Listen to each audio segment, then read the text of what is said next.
Hey guys, Pedro here to tell you about the latest from Cabal, Everything Rots, out March 21st on Nuclear Blast. The album has 13 tracks, 38 minutes in length, and this is the band's fourth full-length studio album. They are a Danish deathcore band.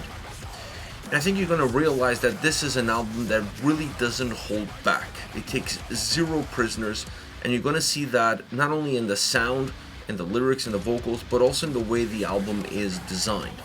The album has a very straightforward approach from a design standpoint.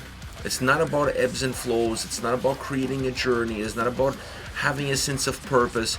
The album is very chaotic in how it presents itself, but that chaos is a pure representation of how brutal, how heavy, how much aggression the sound of this album and the overall record offers. When you have an album with those kind of characteristics, where it's about creating the most brutal sound and the most brutal record possible, chaos kind of comes hand in hand with that, and it becomes very hard to try to define a path or to try to define an idea from a track listing and from an overall album standpoint. So this is a record where you're going to press play and you're going to be taken back by 38 minutes of heaviness and brutality, and it's more about how do you survive those 38 minutes, a lot less about how you find your way through it. As far as the sound goes, I mentioned already, this is a very brutal sounding record. Perhaps the band's most brutal sounding album to date.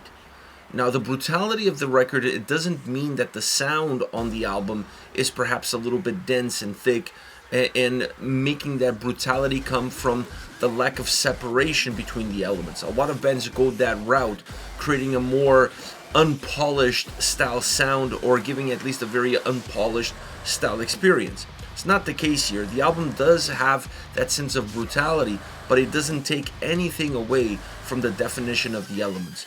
The production on this record is really top notch. You're able to hear the bass. For a deathcore record, that's impressive. You're able to feel the guitars, the drums, the vocals, the guest vocalists. Everybody has its own lane.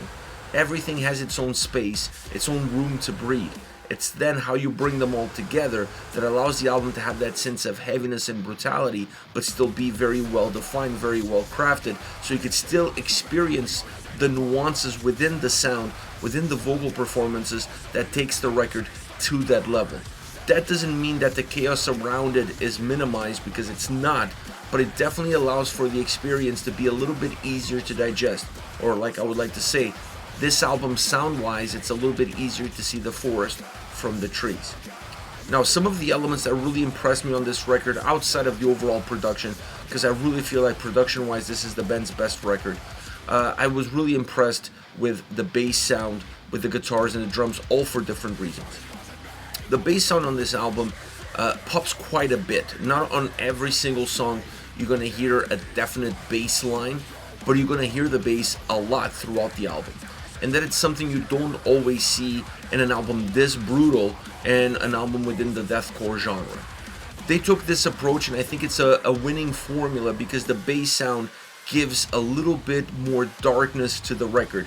And overall, this is a dark sounding album, but the bass really identifies that darkness and gives it a home. It's not a bass sound that adds grooviness to the sound, it's more a bass sound that creates a mood within the songs, taking the mood lower. Now, the drums on this record always feel very thick, they always feel very powerful, and that also helps the sound because it gives the record a little bit more bandwidth. It's important for a record like this to have that bandwidth. If you're going to have that brutality and that size within the songs, that size should be created by the drum sound, and that's exactly what happens on this record.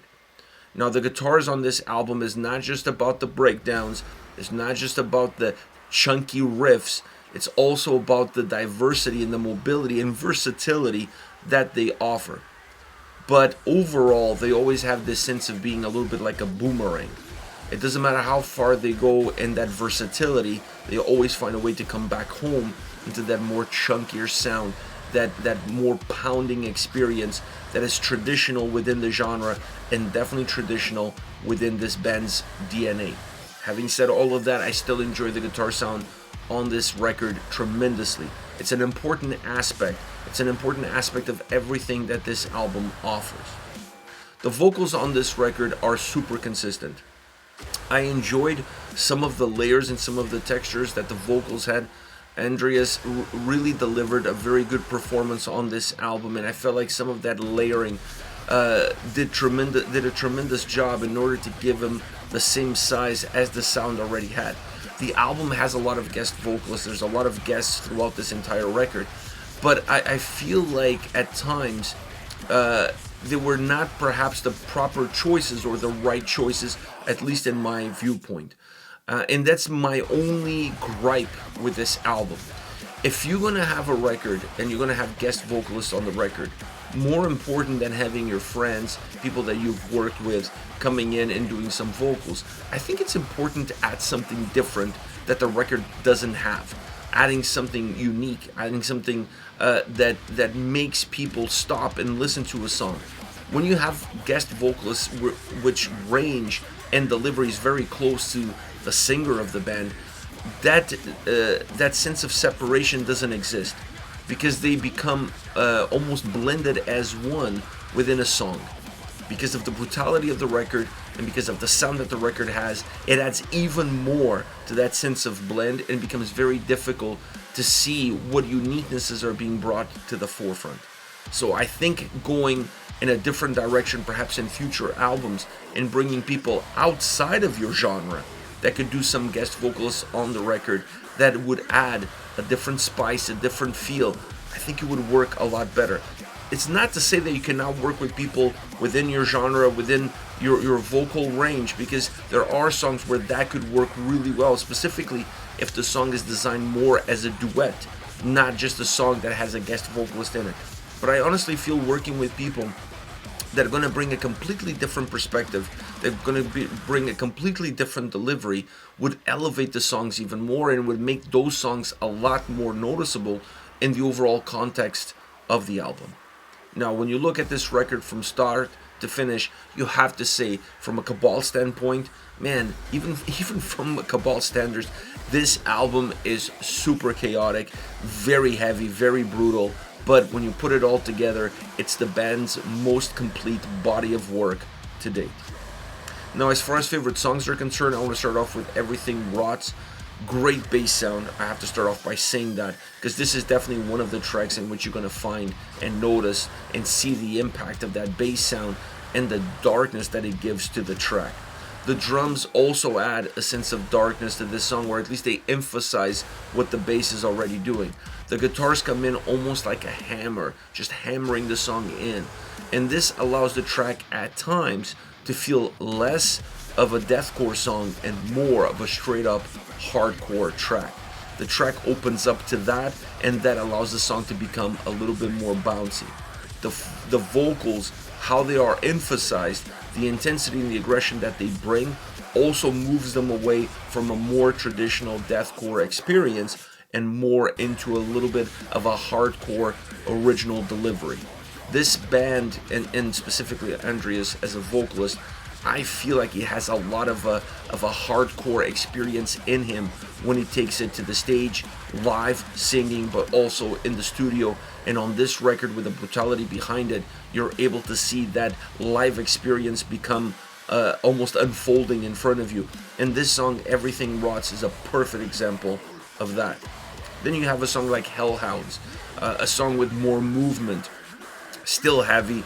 They never skipped on the heaviness and the brutality on this record, regardless if the song is more methodic or if the song moves a little bit faster. This is a track that definitely, both musically and vocally, has a little bit more movement. I love the electronic pieces that become part of the texture of the sound. They're not just adding to the robust nature of the soundscape of the song, but they're also adding to the overall atmosphere that the track brings, and the atmosphere is a very menacing one. Last but definitely not least, Forever Marked, one of my favorite songs, specifically from a vocal standpoint. I really enjoyed the layers, the textures that the vocals had on this track, allowing it to be more noticeable, more impactful, bringing size to the table, if you will. Now, it's also a track that has an electronic sound blended into the overall heaviness of the track, but that makes the song a little bit richer, more texture and a little bit more rich.